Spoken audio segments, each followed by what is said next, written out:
What's up, guys? Welcome back to another episode of MMA Today. This is episode 47. I hope everybody's having a great day or weekend or whenever you guys are listening to this podcast. But we are back with another episode, guys. And this week is a great week to be a fight fan because this Thursday we have some PFL fights, Bellator we have on Friday, UFC on Saturday, plus we have Manny Pacquiao going back into the boxing ring this Saturday. So we have great amount of fights happening this week, as well as next week. We also I think next Sunday is the Jake Paul versus Tyron Woodley fight, so that's going to be a little bit interesting, guys. But let's break down this Cooper versus Rory McDonald card. Oh, actually, before we break down this fight, just wanted to say thank you for everybody that's been supporting this podcast. It means the world to me that you guys are supporting and listening to every week, guys. If you guys don't know, or any new time listeners, this podcast is also on YouTube, guys. You guys could just type in the MMA Today episode 47, or you guys could just type in MMA Today. It's the same logo and stuff like that if you guys want to check out the visual podcast. Little by little, I'm trying to fix the camera settings so it could be a lot more crispier and clear. But we got to do what we got to do right now. But please help out the channel. Thank you guys, as always, for supporting this podcast, guys. But let's jump into this Cooper versus McDonald card. I told you last week, guys, that I had Cooper winning this fight just easy. Well, no questions, no asked. I had Cooper winning this fight 100%.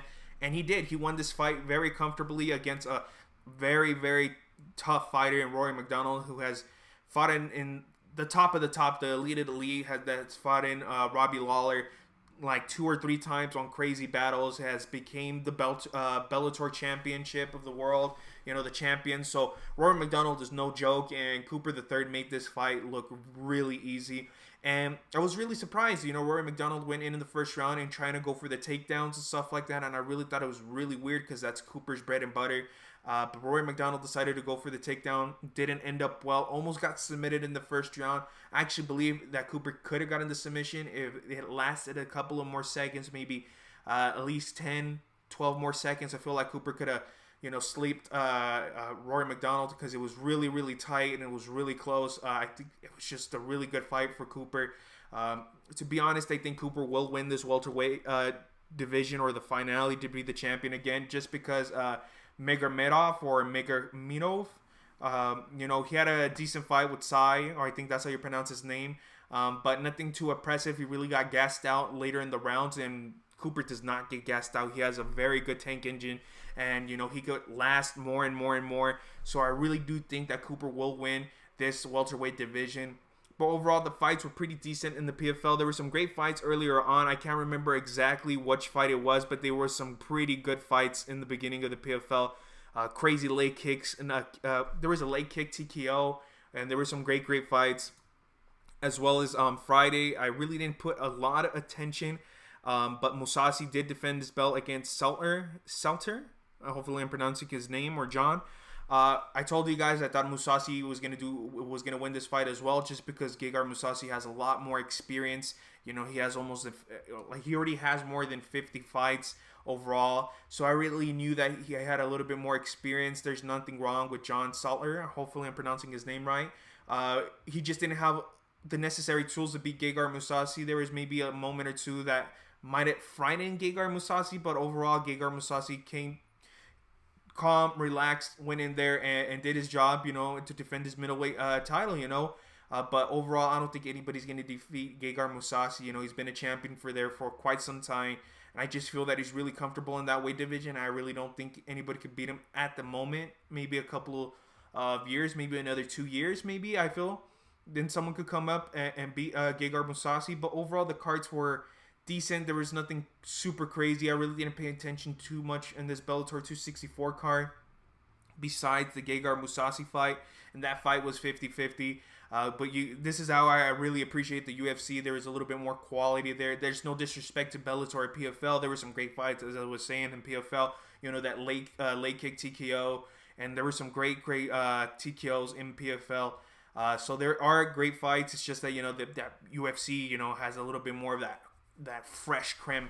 But we have some great fights this Saturday. I'm gonna break the fights this Saturday for the people who just want to pay attention more for the UFC.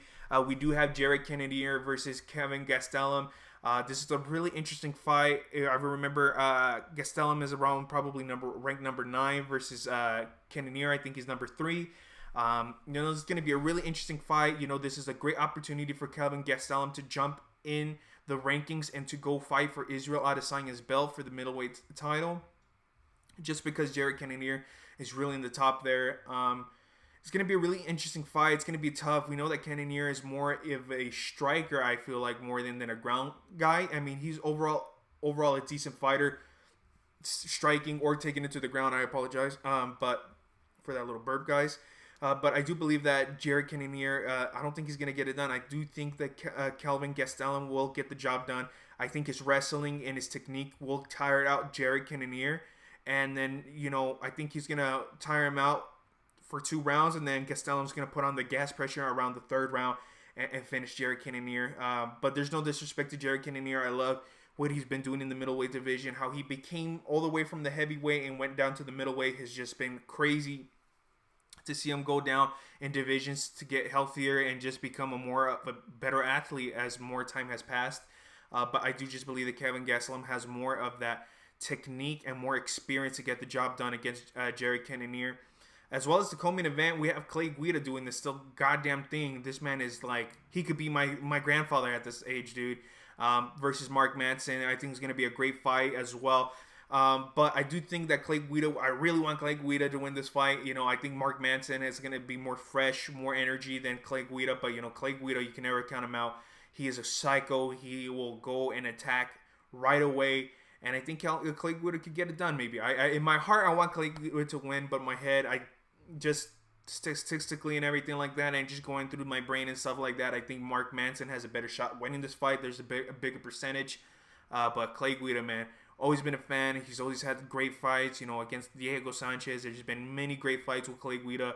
So, hopefully Clay Guida could get this fight. And then there's some other fights that I think are all right. I think the fight that no one's talking about a lot is Alexandre Pantero versus Brandon Royale. I think that's the great fight. I think that's going to be the fight of the night. These flyweights, and you guys know, if you guys have been listening to this podcast for a long time, I'm a big fan of Brandon Royale. He's just a crazy-ass fighter. He goes there. He's not afraid to get hit. He'll go for it. But I think it's going to be a great fight. He is number 6 versus Alexandre is number 3. But, a great fight. I feel like a lot of people are now talking about this fight. It's going to be a lot of stand action. There's going to be takedowns, submissions. It's going to be a crazy fight. I think this is 100% going to be the fight of the night, guys. As well as the prelims. I'm surprised that, Brian Kelleher is actually fighting in the prelims, so that's always a great fight to see Brian Kelleher come in, as well as Roosevelt Roberts. He is actually one of the beginning fights, for the UFC. And I'm really surprised that he's not higher up, just because he has had a lot of great performances. I think he lost his last fight, but he still has many great performances. I'm a big fan of Roosevelt Roberts, so I really do believe that he'll get the job done. But overall, the card does look pretty good. I don't know if it's going to start early. No, I'm pretty sure it's going to start regular time, like pay-per-view card time. So, overall, great fight night. It should be a fight now. I think it's going to be on ESPN as well as ESPN Plus. So, it's going to be great for the sport, so people could keep on watching, guys.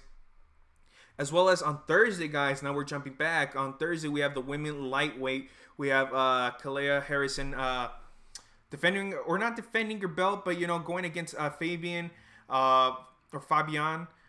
So this is going to be an interesting fight. Not really. I think Kalea Harrison is going to get the job done. She's just a beast of a fighter. She does not belong in the PFL. This is just an easy way for her to get an easy million, just because Harrison is just a dominant women lightweight champion. She needs to go to the UFC or at least to the Bellator to fight top contenders, because she is just absolutely destroying them. Surprisingly that she's the number 2 and not the number 1 in the division right now in the PFL and the rankings and stuff like that. But, Harrison is just a beast. I'm pretty sure it's going to be an easy night for her in the office.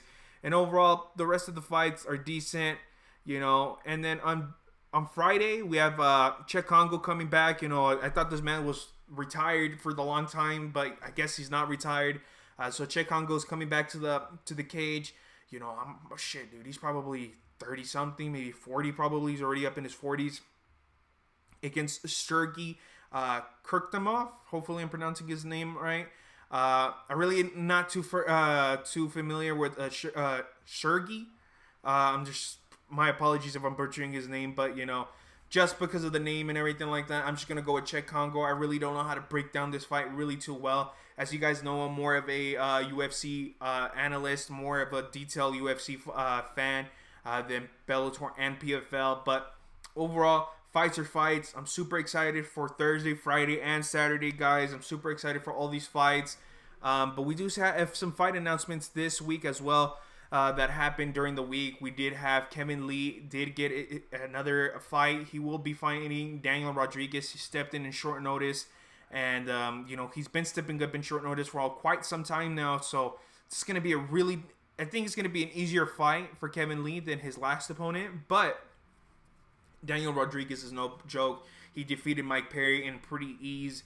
Daniel Rodriguez has won like his last 8 fights pretty easily. So this is going to be a pretty interesting fight. No easy fight for Kevin Lee. Really don't know who I'm going to go for this fight. But, this fight, it is happening, I think, next week because it's August 28th.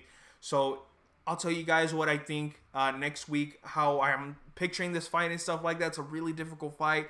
But overall, just a great fight in general. As well as that Tito Ortiz versus Anderson Silva. They are fighting, but not in the octagon, but in the boxing ring. This is going to be a thriller card, so I'm actually surprised that they're doing this fight.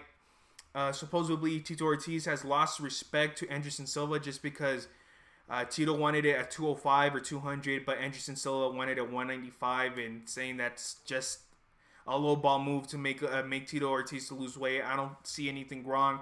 Anderson Silva is a go, and I do believe that Anderson Silva will get this job done. I think the September 11th card is the same card that Victor Belfort versus Oscar De La Hoya.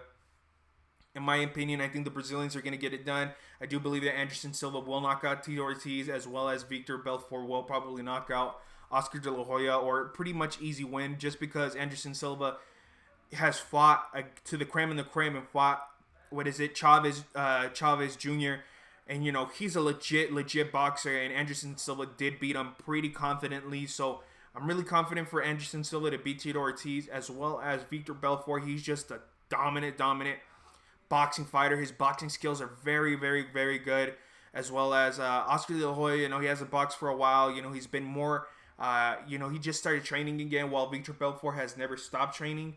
So I do believe that Victor Belfort will get the job done. But interesting fights. I really don't know if I'm going to watch the card. I'll probably just keep it updates on Twitter, after the fight's over. Just probably watch the little highlights and stuff like that. But overall, interesting fight that they're making. As well as the last news this week, guys, is Yoel Romero versus Phil Davis. Interesting enough, Yoel Romero is finally coming back. This will be his Bellator debut, but is actually going to be in the light heavyweight division instead of the middleweight division.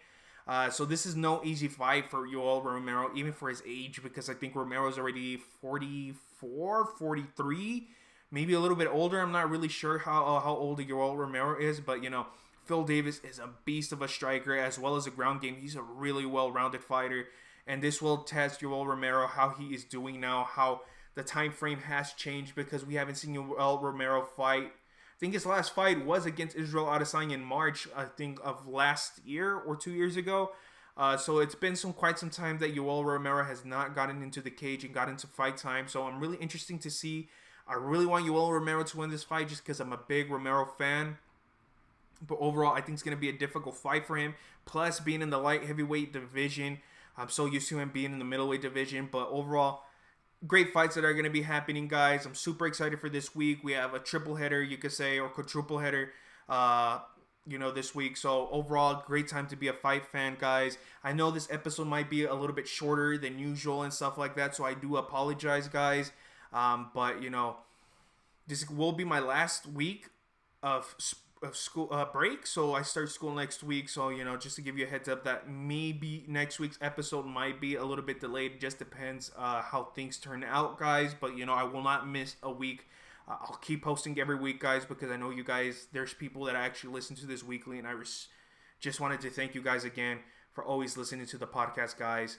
But that's all I got for this week, guys. Thank you guys so much again for supporting the podcast, guys, and I'll see you guys in the next episode. Peace.